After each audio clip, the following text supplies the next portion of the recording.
It started with a city on fire, Kvatch. Once a proud bastion of the Empire, it became the epicenter of something the people of Tamriel had never seen before. The sky itself had torn open, revealing a swirling portal to a place of flame, ash, and endless screams. From that portal poured creatures of nightmare, Daedra. This was the first Oblivion Gate, and it was just the beginning. But to understand how and why this happened, we need to understand what Oblivion actually is. The world of Tamriel, the continent where the Elder Scrolls games take place, exists in a plane called Mundus, the mortal plane. Above it is Aetherius, the realm of the gods and magical essence.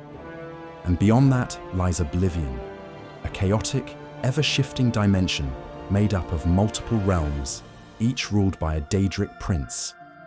These are powerful, immortal entities that exist outside time and mortality. They are not evil in the traditional sense, but they are not bound by human morality. Each Daedric prince has a domain within Oblivion. Molag Bal rules Cold Harbour, a realm of eternal torment.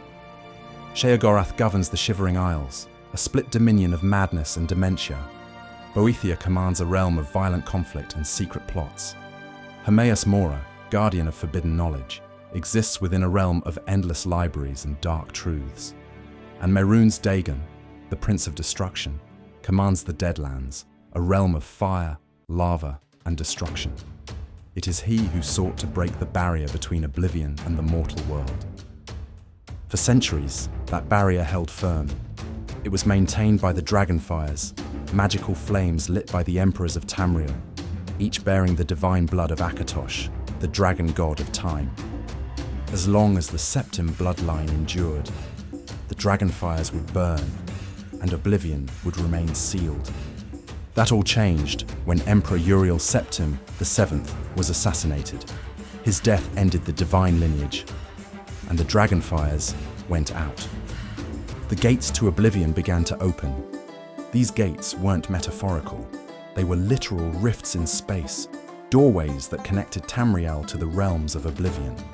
They appeared across Cyrodiil, the heart of the Empire, glowing with hellish light and surrounded by corrupted stone.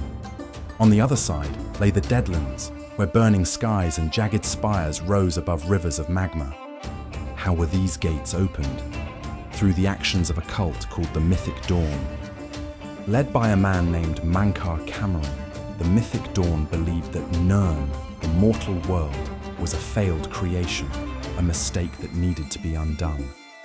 They worshipped Mehrunes Dagon and worked to bring about what they called the cleansing of Tamriel. Using dark rituals, they opened the first gates at Kvatch, unleashing chaos upon the world. With the death of the Emperor, nothing stood in their way. Each gate was anchored by a sigil stone, a powerful artifact that kept the portal active. Entering the gate meant stepping into Dagon's realm, fighting through hordes of Daedra, and reaching the sigil tower. Removing the sigil stone collapsed the realm and closed the gate. This task fell to the champion of Cyrodiil, the player character, who would go on to close dozens of gates across the province. The Daedra themselves were not mindless. They fought with strategy, defended strongholds, and corrupted the land around each gate. Entire towns fell. Roads became impassable. Panic spread through Cyrodiil. Oblivion wasn't just a backdrop. It was a full invasion, and the people of Tamriel were losing. Citizens whispered stories in taverns and temples. Farmers abandoned fields. Priests begged the divines for guidance. In Anvil, a temple was turned into a makeshift hospital. In Cheydinhall, guards patrolled the outskirts in shifts, fearing the next rupture in the sky. Even the Thieves' Guild and Dark Brotherhood temporarily halted operations, unnerved by the chaos consuming the land. The sky turned red and Mommy screamed. Daddy told me to hide in the cellar. I hear growling outside. The door is shaking. From a torn journal recovered from a burned house in Skingrad. They came from nowhere, wreathed in fire. One touched the earth and it turned to glass. The guards fled. We all did. overheard in a Bravil tavern. I saw a horse set ablaze, galloping mad through the streets, its rider already dead. A survivor from Kvatch. A wandering bard from Bravil penned songs that no one dared to sing aloud. One verse described Daedric creatures dragging entire caravans into burning holes. Another recounted a traveler's tale. A gate opened in the middle of a wheat field and scorched the earth so thoroughly that nothing ever grew there again. At the heart of the resistance was Martin Septim, an illegitimate son of the late emperor. Hidden away as a priest in the city of Kvatch, Martin was revealed to be the last heir to the throne. With the Amulet of Kings lost and the dragonfires extinguished, Martin believed that the only way to stop the invasion was to relight the fires by performing a ritual that would require incredible sacrifice. As the mythic dawn opened more gates and Dagon's forces amassed, the champion of Cyrodiil gathered allies, fought in desperate battles, including the iconic Battle of Bruma, and recovered ancient relics to aid Martin. One such relic was the Great Welkind Stone, an Ayleid artifact imbued with immense magical energy. Another was the armor of Tiber Septim, the legendary founder of the Empire. These relics became key components in a ritual to create the Chim El Adabal, a new amulet of kings to channel Akatosh's power. Each step brought Martin closer to his destiny and further from survival. The cost of resistance was steep. Entire legions perished in the defense of Cyrodiil. Cities like Coral and Skingrad prepared for siege. Refugees wandered the roads, telling stories of red skies and monsters with molten skin. Even within the imperial city, fear grew. Trust in the gods wavered, and some began to question whether the end times had truly come. Rumors spread across the provinces, of gates opening near Skyrim's Pale Pass, of scouts from Valenwood never returning, of Morrowind mages going mad from glimpses beyond the Veil. Some whispered that other Daedric princes might follow suit, that the invasion of Dagon was just the beginning of something worse. Ancient prophecies resurfaced. Scholars in the Arcane University debated forbidden texts, arguing whether the plains of Oblivion were becoming permanently unstable. Old enemies, like the remnants of the Cameron usurpers' loyalists, saw in this chaos a second chance to rise.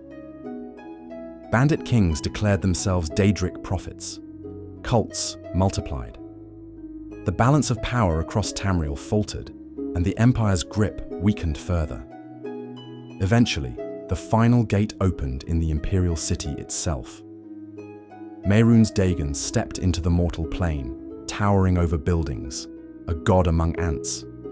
Panic spread like wildfire. The city was moments from collapse, but Martin, using the Amulet of Kings, shattered it and transformed into an avatar of Akatosh, the dragon god. In a divine battle that shook the fabric of reality, Akatosh defeated Dagon and sealed the barrier once again. Oblivion was closed, the gates were gone. But so was Martin. The Septim line had ended, and with it, the era of the dragonfires. Tamriel entered a new age, one without an emperor, without divine protection, and with the haunting memory of fire splitting the skies. The story of the Oblivion Crisis is not just one of war and fire. It is a story of gods, mortals, sacrifice, and belief. It is about what happens when faith falters, when power is abused, and when hope is almost lost. It is a reminder that even when the gates of hell open, a single person, mortal or not, can change the fate of the world. And though the gates were sealed, the scars they left behind remain, burned into the land, into history, and into the hearts of those who lived through them. The crisis may have ended, but its legacy echoes still, a warning of what lies beyond the veil. And somewhere, in dusty libraries and among the ruins of once great cities, people still whisper about the day when Oblivion walked among them, and the one who stood against it.